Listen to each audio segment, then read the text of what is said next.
Bonsoir Bruno Retailleau. Bonsoir.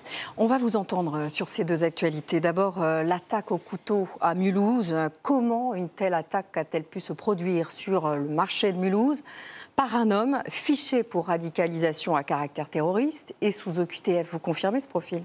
Je vous confirme. Je veux quand même d'abord avoir une pensée émue pour les victimes, dont une lutte pour la vie au moment où je vous parle. Je veux aussi avoir une pensée et un mot de félicitations pour saluer le courage notamment des policiers municipaux qui ont arrêté cet agresseur, ce terroriste, et qui l'ont remis aux policiers de la BAC. Et pour le reste, oui, vous avez raison. Le président de la République l'a confirmé au Salon de l'Agriculture tout à l'heure, et je le confirme bien entendu. Une fois de plus, c'est le terrorisme islamiste qui a frappé. Et une fois de plus, j'ajoute que ce sont les désordres migratoires qui sont aussi à l'origine de cet acte terroriste. Vous reconnaissez des failles dans la sécurité?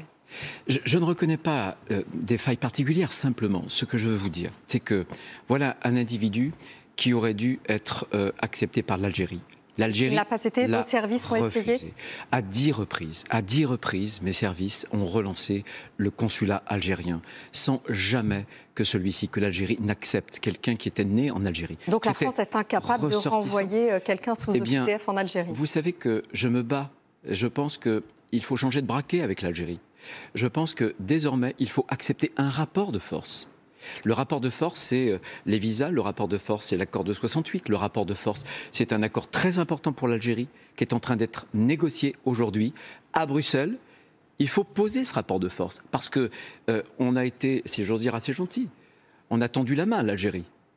Qu'a-t-on eu en retour? Donc il faut aujourd'hui ce rapport de force. Ensuite, il y a un problème de droit. On m'a montré du doigt lorsque j'ai indiqué que le droit français ne protégeait pas toujours bien les Français. Nous y sommes encore. Regardez, voilà un individu qui a été condamné pour l'apologie pour le terrorisme. Un individu qui avait des troubles psychiatriques.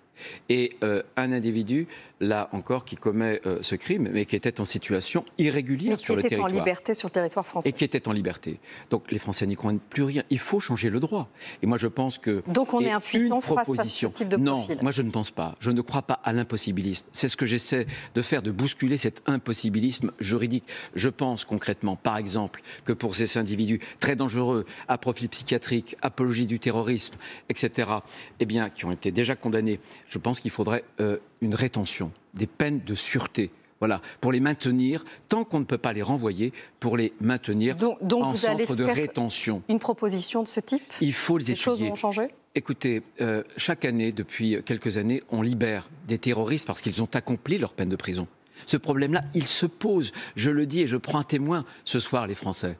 À 3 reprises, le législateur avait fait des propositions pour mettre sur la table justement des peines de sûreté, de rétention de sûreté judiciaire ou administrative. À 3 reprises, nous avions été à l'époque censurés. Le temps est venu, je pense, de changer le droit, de changer la règle pour qu'il y ait plus de protection apportée aux Français. C'est mon travail.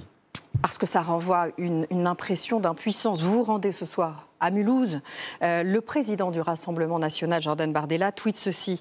Bruno Retailleau se rend sur place, comme Gérald Darmanin se rendait sur place, pour constater son impuissance. Je pense qu'il a tort de le dire. D'abord, personne ne doit se réjouir de l'adversité. Et moi, j'ai besoin qu'on embarque tous les Français, tous ceux et celles qui sont de vrais patriotes, qui aiment la France, qui veulent faire avancer les choses, plutôt que de s'opposer, plutôt que de faire des polémiques, on a besoin de relever ce défi. Moi, je pose des propositions sur la table. J'ai pas eu peur parfois de choquer quand je pointais du doigt le désordre migratoire. J'ai pas eu peur de choquer lorsque je disais que notre état de droit devait évoluer et que lorsque la règle n'était pas suffisamment protectrice, il fallait pas avoir peur de changer la règle. Quand la règle ne protège pas les Français, alors on change la règle. En tout cas, cette attaque au couteau à Mulhouse, donc avec un mort et 3 blessés, à minima, c'est une première épreuve en tant que ministre de l'Intérieur pour vous? C'est une première épreuve. Mais vous voyez, d'un côté, le même jour, à quelques heures près, j'apprenais l'arrestation de Mohamed Amra et j'apprenais ce qui s'est passé à Mulhouse, un attentat terroriste. D'un côté, le volontarisme qui permet d'arrêter un dangereux individu et de l'autre côté, ce que j'appelle l'impossibilisme juridique. Et justement, Mohamed Amra, donc l'homme le plus recherché de France depuis 9 mois, comment a-t-il été identifié et arrêté et depuis combien de temps l'aviez-vous repéré? Franchement, ça a été un travail extraordinaire de nos enquêteurs, que je salue, des magistrats aussi qui dirigeaient l'enquête. J'ai eu tout à l'heure aussi mon homologue roumain, que j'ai remercié parce qu'il y a eu une coopération absolument exemplaire avec la Roumanie. J'avais dit il y a quelques mois, certains avaient trouvé mes propos un peu forts, j'avais dit ça prendra du temps, mais on l'aura. Eh bien ce soir, on l'a eu. Et ce que je veux dire à tous ces narco-racailles, à tous ces criminels de grand chemin, c'est que partout nous les traquerons, nulle part ils seront en sécurité. Où est Mohamed Abras ce soir et dans quel délai la Roumanie va-t-elle extrader? Il est à Bucarest et tout au plus, dans quelques semaines, s'il épuisait tous les moyens de la procédure juridique, il faudrait au plus de mois. J'espère qu'on n'en sera pas là, mais peu importe. Il est à l'abri, bien gardé, à Bucarest, en Roumanie, et nous l'avons eu. Où sera-t-il incarcéré? Il est à Bucarest pour l'instant. Mais où sera-t-il incarcéré une fois qu'il sera en France? Je n'en dis pas plus. Vous ne le savez pas pour le moment. Y aura-t-il d'autres arrestations à venir, ses complices, d'annoncer dans les prochains jours? Je n'en dirai pas plus. Il y a une enquête. Cette enquête-là, elle se déploie. Nous avons eu le principal intéressé, c'était l'ennemi numéro 1. Et là encore, vous voyez, on a changé la règle. Avec M. Amra, il avait plusieurs affaires dispersées dans des ressorts judiciaires différents, ce qui n'avait pas permis d'établir la vraie dangerosité. Le texte qui a été voté à l'unanimité au Sénat va nous permettre de remédier à cela. Donc vous voyez, l'impossibilisme, on le bouscule, on avance. Mais c'est vrai que c'est difficile. Mais moi, je ne me contente pas de la fatalité. J'ai une volonté de protéger les Français. Merci Bruno Retailleau d'avoir été notre invité.